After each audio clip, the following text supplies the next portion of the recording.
बच्चे इस वीडियो से दूर रहें। अगर तुम 15 साल की थो तो शादी ही ना करती। मैं तो सुहाग रात मनाऊंगा, मुझसे अब और सब्र नहीं होता। मैं तुम्हें सिखाऊंगा कि सुहाग रात कैसे मनाते हैं। वो रोती रही, लेकिन अगर 15 साल की थूं तो शादी ही ना करती। मैं तो सुहाग रात मनाऊंगा, मैं आपकी लाडली भांजी को नहीं बख्शोहेगा। बिलाल रो में दाखिल हुआ। छोटी सी दुल्हन को देखते ही बिलाल खबासत से मुस्कुराया और झटके से अपनी बाहों में भरता इसकी गर्दन पर शिद्दतें निछावर करने लगा। बिलाल भाई, ये गंदी हरकतें क्यों कर रहे हैं?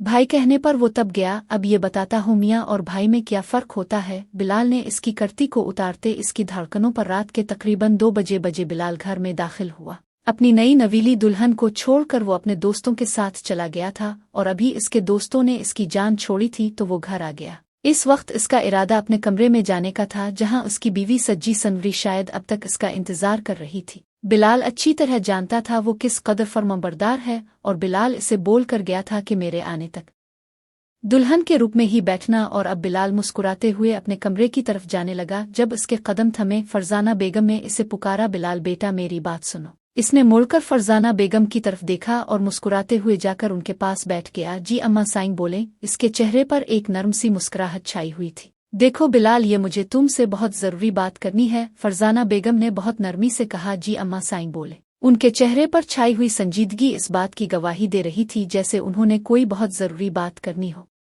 जबकि वो इस वक्त कमरे में जाना चाहता था। अपनी नई नवीली दुल्हन को देखने के लिए वो बहुत बेताब था। इसका दिल बड़ी शिद्दत से धड़क रहा था। वो जाना चाहता था लेकिन इसकी अम्मा साईं ने रोक लिया। वो उनके पास बैठ गया। बिलाल बेटा, मैं जानती हूँ तुम एक मर्द हो और मर्द को अपने जज्बात पर काबू पाना बहुत मुश्किल होता है, खासकर तब जब इसके पास एक हलाल और पाकीज़ा रिश्ता मौजूद हो। इसकी बीवी इसके कमरे में मौजूद हो, वो खुद पर कभी काबू नहीं पा सकता। लेकिन मैं तुम्हें बस इतना कहूंगी कि ईमान अभी बहुत छोटी है। तुम्हें मालूम है वो महज 15 साल की है, तो तुम उसके साथ किसी किस्म का ताल्लुक कायम नहीं करोगे, बल्कि तुम इससे दूर रहोगे। मैं तुम्हारी जुनूनी कैफियत से अच्छी तरह वाकिफ हूँ। देखो ईमान मुझे बहुत प्यारी है, मेरी भांजी है और तुम्हारी बीवी बनने के लिए भी इस वजह से तैयार हुई थी क्योंकि मैंने इसकी माँ को यकीन दिलाया था कि बिलाल इसके साथ मोहब्बत से पेश आएगा, मोहब्बत के साथ रखेगा। तो तुम्हें ऐसा सुलूक ईमान के साथ नहीं करना जैसा तुम अपनी पहली वाली बीवी के साथ करते थे। फरजाना बेगम बहुत मोहब्बत से इसके बालों में हाथ फेरते हुए इसे समझा रही थीं, जबकि बिलाल की पेशानी पर बिल नमूदार हुए। क्या मतलब है अम्मा साईं? अगर इतनी ही वो छोटी लड़की थी तो आपने मेरी उसके साथ शादी क्यों करवाई? आपने मुझे कितनी मुश्किल से इस शादी के लिए मनाया था। मैंने कहा था कि शादी के बाद मेरी मर्जी होगी, मैं जो करूंगा मुझे रोक नहीं सकेंगी और आप मियाँ बीवी के दरमियान कभी नहीं आ सकती। आप कभी ये नहीं कह सकती कि मुझे अपनी बीवी से दूर रहना चाहिए या क्या करना चाहिए। हम मियाँ बीवी का मामला है। फरजाना बेगम हैरत से इसकी तरफ देख रही थी। वो जानती थीं कि इसे गुस्सा आया हुआ होगा, लेकिन इस कदर गुस्सा आया हुआ होगा इसका फरजाना बेगम को बिल्कुल अंदाजा नहीं था। देखो बेटा, इतना गुस्सा मत करो। वो बिलाल को अभी पुकार ही रही थी कि बिलाल वहां से गुस्से में उठकर कमरे की तरफ आ गया। इसके चेहरे पर दुनिया जहान की संजीदगी छाई हुई थी। कमरे में दाखिल होते ही इसने बहुत जोर से कमरे का दरवाजा बंद किया। ईमान जो के दुल्हन के रूप में बेड पर बैठी हुई थी, अब तो बैठ कर उसकी कमर भी अकड़ चुकी थी। बिलाल को देखते ही इसने गहरी सांस ली और बेसाख्ता ही उसके लबों पर मुस्कुराहट बखर गई। बिलाल जो थोड़ी देर पहले तक इसके साथ बहुत मोहब्बत से बात कर गया था, अब इसके चेहरे पर दुनिया जहान की संजीदगी और गुस्सा छाया हुआ था। इसके सामने आकर बैठ गया। तुम्हारा भी यही ख्याल है कि मैं शादी की पहली रात ही अपना हक तुमसे वसूल न करूं, बल्कि तुम्हारी कम उम्री का ख्याल करके पीठ मोड़ के सो जाऊं? वो गुस्से में बोल रहा था। क्या मतलब है? मुझे आपकी बातों की समझ नहीं आई। ईमान के दिल में अजीब तरह की हलचल मची हुई थी। सामने बैठा हुआ शख्स बहुत हुसैन था और न जाने क्यों इसे बहुत खूबसूरत भी लग रहा था। बार बार दिल इसकी तरफ माइल हो रहा था, लेकिन यूं बिलाल का गुस्से में बात करना ईमान को बिल्कुल भी अच्छा नहीं लग रहा था। बिलाल, क्या हुआ है? आपको गुस्सा क्यों आया हुआ है?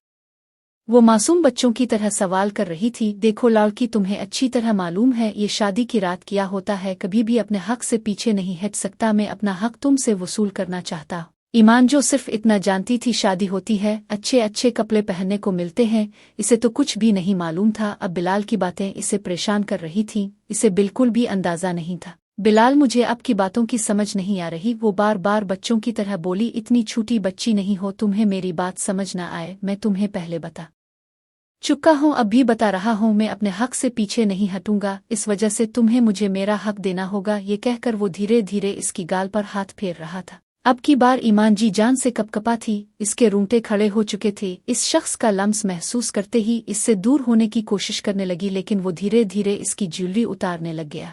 अभी भी वो घबरा रही थी, पीछे पीछे होने की कोशिश कर रही थी। क्या हो गया है? कहाँ पीछे भाग कर जाना चाहती हो? अब तो तुम मेरी बीवी बन चुकी हो, ऐसे कैसे मैं खुद से तुम्हें दूर जाने दूंगा। इसकी ज्वेलरी उतारने के बाद उसके दोपट्टे की पेंस उतारने लगा। इसका दोपट्टा साइड पर कर चुका था। ये क्या कर रहे हैं? वो घबराते हुए इसके हाथों को रोकने की कोशिश करने लगी तो बिलाल ने गुस्से में उसके हाथों को झटक दिया। खबरदार, जो तुमने मुझे रोकने की कोशिश की, मुझसे बुरा कोई नहीं होगा। ये कहकर बिलाल ने इसके बालों को भी खोल दिया। वो बिल्कुल बिखरी हुई हालत में अब इसके सामने बैठी हुई थी, ज्वेलरी भी नहीं थी। एक लम्हे के लिए बिलाल इस पर झुका तो इसे अपना सांस बंद होता हुआ महसूस होने लगा। इसे समझ नहीं आ रही थी ये सब कुछ किया हो रहा है। इसे तो उन सब बातों के बारे में मालूम भी नहीं था जो कुछ बिलाल कर रहा था। बिलाल इससे दूर हुआ तो वो बिल्कुल हाइपर हो गई, गहरे गहरे सांस ले रही थी। ऐसे लग रहा था जैसे अब भी इसके होंठों से खून बहने लग जाएगा। इसकी लिपस्टिक फैल चुकी थी। बिलाल के लबों पर मुस्कुराहट बखर गई। कम उम्र लड़की के चेहरे पर तो कुछ ज्यादा ही खूबसूरती आती है शौहर की कुर्बत में, और ये तुम्हारे चेहरे पर बिखरे हुए हया के रंग मुझे पागल कर रहे हैं। ये कहकर उसकी कमर पर हाथ रखता हुआ इसे मजीद अपने करीब करने लगा। बिलाल, ये आप क्या कर रहे हैं? मत करें ऐसा प्लीज, वो रोते हुए बोलने लगी। इसकी आंखों में से मोटे मोटे आंसू उसके गालों पर आ चुके थे। ये आंसू अभी से क्यों जाया करने लग गई हो? अभी तो मैंने तुम्हारे साथ कुछ किया भी नहीं, तुम तो अभी से रोने लग गईं। वो हंसते हुए बोल रहा था। अगले ही लम्हे इसके ऊपर झुका और उसके आंसुओं को पीने लगा। इसका जैसे जैसे वो लम्स महसूस कर रही थी, इसका दिल सूखे पत्ते की मानिंद लरजने लगा था। मत करें ऐसा प्लीज, वो रोते हुए बोली। क्या हो गया है? इतना ज्यादा डर क्यों रही हो? अभी तो शुरुआत है, अभी तो मैंने कुछ किया भी नहीं, तुम रोने लग गईं। वो दोबारा इसके ऊपर झुकने लगा। जब ईमान का हाथ उठ गया, जोरदार तमाचा इसके मुंह पर रसीद किया। ये देखकर तो इसका दिमाग घूम गया। ये थप्पड़ महज उसके मुंह पर नहीं बल्कि इसकी अना को लगा था, जो सामने बैठी एक मामूली सी लड़की ने इसे लगाया था। तुम अभी जानती नहीं हो मैं कौन हूँ। मोहब्बत से तुम्हारे साथ पेश आ रहा था तो तुम आगे से कुछ ज्यादा ही चौड़ी हो गई हो। तुम्हारी हिम्मत कैसी हुई मुझ पर हाथ उठाने की? वो गुस्से में चलाता हुआ बोला तो ईमान घबरा गई। सॉरी सॉरी, मैं बिल्कुल भी आपको नहीं मारना चाहती थी, वो रोते हुए बोली। लेकिन वो ईमान को बालों से पकड़ता हुआ पीछे बेड पर फेंक चुका था। अभी बताता हूँ मैं तुम्हें बिलाल भाई, प्लीज ऐसा मत करें, वो घबराते हुए बोली। जल्दबाजी में इसे भाई बोल गई। हमेशा की तरह इसे भाई ही कहती थी, अपनी माँ के लाख मना करने के बावजूद, उनके समझाने के बावजूद। एक दफा फिर से इसके मुंह से भाई निकल चुका था और यही लफ्ज सुनते ही बिलाल का दिमाग घूम गया। भाई? पागल हो गई हो क्या?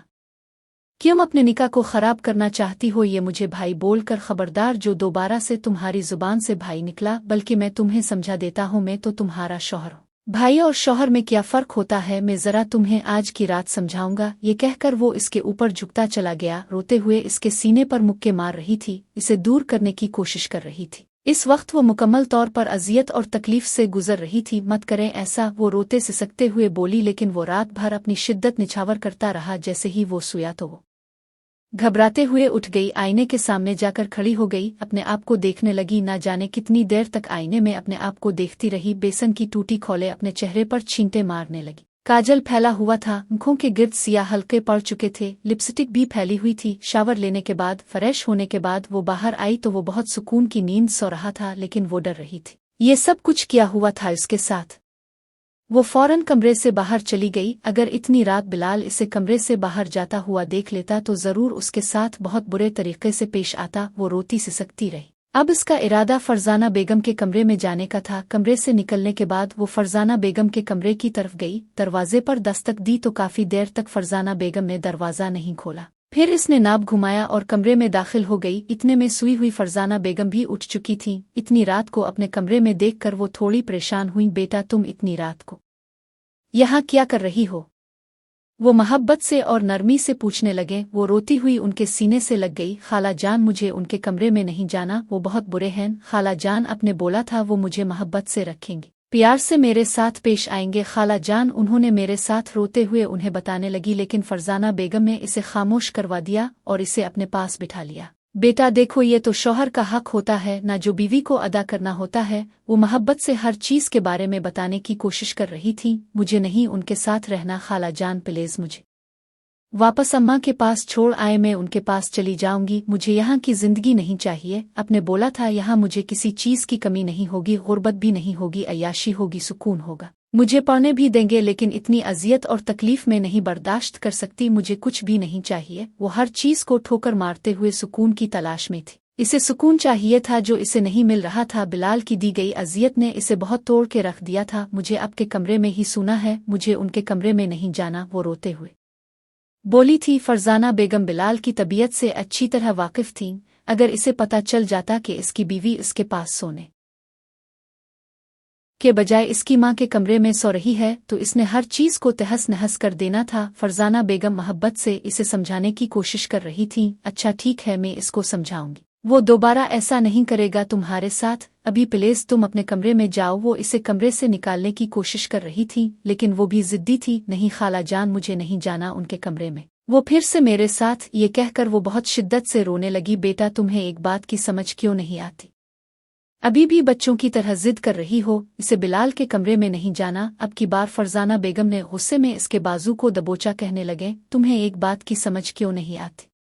मोहब्बत की जुबान तो तुम समझती नहीं हो। बिलाल तुम्हारा शौहर है, ईमान। फरजाना बेगम से इसके इस रवैये की बिल्कुल उम्मीद नहीं थी। कितने गुस्से में फरजाना बेगम ने इसके साथ बात की थी। वो जल्दी से कमरे से बाहर चली गई। इस वक्त इसके कदम वापस बिलाल के कमरे की तरफ थे। वो जब कमरे में आई तो बिलाल सुकून की नींद सो रहा था, लेकिन वो बेड पर किसी कीमत पर भी सोना नहीं चाहती थी। इस वजह से जाकर सोफे पर सोने के लिए लेट गई, लेकिन नींद नहीं आ रही थी। दिल बहुत बुरी तरह से धड़क रहा था। बार बार बिलाल की हरकतें इसकी आंखों के सामने आ रही थीं। इसने अपने दोपट्टे को अपनी मुट्ठी में दबोचा हुआ था और अपनी हिचकियां कंट्रोल करने की कोशिश कर रही थी। अगर इस वक्त बिलाल जाग जाता तो जरूर उसके साथ बहुत बुरा पेश आता। रात भर वो चैन की नींद नहीं सो सकी थी। न जाने कब इस पर नींद की देवी मेहरबान हुई तो वो नींद की वादियों में चली गई। सुबह बिलाल की आँख खिली तो बेड की दूसरी तरफ देखा, वहां पर वो नहीं सो रही थी। इसकी निगाहें फौरन सोफे पर गईं, जहां पर आड़ी तिरछी सो रही थी। इसके सोने का तरीका ऐसा था जिसे देखकर कोई भी मर्द बहक सकता था, ऐसे वो आड़ी तिरछी लापरवाह सी सो रही थी। बिलाल धीरे धीरे चलता हुआ उसके पास आया, इसके हुसैन चेहरे की तरफ देखने लगा, फिर उसके आड़े तिरछे वजूद की तरफ देखने लगा। बेसाख्ता ही लबों पर मुस्कुराहट बखर गई। कितनी मासूम हो तुम, तुम्हारी उम्र की लड़कियों को इस कदर चालाक देखा है मैंने। हर चीज के बारे में इल्म होता है, अभी तक तुम्हें ये नहीं पता कि मियाँ बीवी का रिश्ता क्या होता है। तुम्हें तो अभी मियाँ बीवी के रिश्ते के बारे में ही नहीं पता। वो इसकी गाल पर धीरे धीरे हाथ फेर रहा था, नींद में एक अनजाना सा लम्स महसूस करके इसकी आंख खिल गई। वो घबराते हुए बिलाल की तरफ देखने लगी। वो अपने घुटनों को सीने के साथ लगाते हुए पीछे पीछे होने लगी। मेरे पास मत आइएगा, वो घबराते हुए बोली। इसकी आंखों में नमी तैरने लगी। क्या हो गया है मेरी जान? तुम तो इतना ज्यादा डर रही हो, इतना ज्यादा खौफ खा रही हो। अभी तो एक रात में तुम्हारे पास आया हूँ। ये कहकर वो एकदम से इसके पास आ गया, अपने करीब कर चुका था, इसे अपने करीब करने लगा। ये आप क्या कर रहे हैं? प्लीज मुझसे दूर रहें। वो घबरा रही थी, इसके लब कपकपा रहे थे, आंखें फिर से भीगने लग गई थीं। खबरदार, तुमने रोना शुरू किया। रोती हुई तुम मुझे बिल्कुल भी अच्छी नहीं लगती। तुम्हें मालूम है मेरी पहले वाली बीवी थी ना, कमबख्त, रोती बहुत ज्यादा थी और मुझे चौसी होती थी। फिर तुम्हें मालूम है जब रोती थी तो क्या कहता था मैं? किसी और की तरह इतने जुल्म तो नहीं ढाता। इसके नाजुक लबों पर मैं बहुत जुल्म करता था। अब की बार ईमान के लबों को अंगूठे के साथ सहलाता हुआ बोला। इसका लम्स महसूस करके वो बहुत ज्यादा कांप रही थी, इसे खुद से दूर करने की कोशिश कर रही थी। इसका जी चाह रहा था जमीन फटे फिर इसमें समा जाए। प्लीज अब यहाँ से चले जाएं, मेरे पास मत आए, वो रोते हुए बोल रही थी। अगले ही लम्हे इसे अपनी बाहों के हिसार में उठाता हुआ बेड की तरफ ले जाने लगा। मेरी जान, शौहर का तो हक अदा करो। जब शौहर को तुम्हारी जरूरत होगी इसके पास आ जाया करो ना। ये कहकर उसके ऊपर झुका था। वो चीखने लगी थी। चीख चीख कर इसने पूरे घर को सर पर उठा लिया था। अब की बार तो बिलाल भी परेशान हो गया था, इसे यूं चीखता हुआ देखकर फौरन इससे दूर हुआ। पागल हो गई हो क्या लड़की, तुम्हारा दिमाग खराब हो गया है? इसकी चीखें सुनकर फरजाना बेगम भी आ गईं। दरवाजे पर दस्तक देती हुई बोले, बेटा सब ठीक तो है ना? वो दरवाजे पर मुसलसल दस्तक दिए जा रही थीं। बिलाल शर्मिंदगी से खूनखार निगाहों से सामने बैठी हुई लड़की की तरफ देख रहा था। बिलाल का बस नहीं चल रहा था कि इसके साथ कुछ कर देता। अम्मा साईं, कुछ भी नहीं हुआ, बस आपकी भांजी का दिमाग खराब हो गया है, वही ठिकाने लगा रहा हूँ, वो गुस्से में बोला। उसके लबों पर हाथ रखता हुआ इसे पीछे टेक कराउंड से लगा चुका था और उसका सांस बंद हो रहा था। ऐसे लग रहा था जैसे अभी आंखें उबल कर बाहर आ जाएंगी, आंखों में से पानी बह रहा था। सांस बंद हो रहा था। इसके हाथ को अपने मुंह से हटाने की कोशिश कर रही थी। इसने जैसे हाथ हटाया, ईमान गहरे गहरे सांस लेने लगी। जल्दी से फ्रेश होकर आ जाओ, इसके बाद नीचे जाना है, रात को वलीमा भी है। अभी सब नाश्ते पर हमारा इंतजार कर रहे होंगे। वो गुस्से में बोला तो इसने इस बात में सर हिला दिया। थोड़ी देर बाद वो दोनों नीचे आए। ईमान के चेहरे पर 12 बजे हुए थे, बिल्कुल उदासी छाई हुई थी। इसके चेहरे से यूं महसूस हो रहा था जैसे वो बहुत ज्यादा अजियत और तकलीफ से गुजरी हो। कहीं से भी वो एक दिन की दुल्हन नहीं लग रही थी। इसकी आंखों में से बहने वाले मोटे मोटे आंसू इस बात की गवाही दे रहे थे कि वो कितनी अजियत और तकलीफ से गुजरी है। वो नाश्ता भी बहुत बेदिली के साथ कर रही थी। ईमान भाभी, क्या हुआ है? आप ठीक तो हैं ना? हानिया ने मुस्कुराते हुए पूछा। हानिया, जो कि बिलाल के चचा की बेटी थी, घोर घोर कर बिलाल को देखते हुए ईमान से पूछ रही थी, लेकिन ईमान ने किसी बात का कोई जवाब नहीं दिया। इसके बाद थोड़ा सा नाश्ता करने के बाद ही कमरे में आ गई। रात वलीमे के फंक्शन में सभी लोग चांद सूरज की जोड़ी कह रहे थे।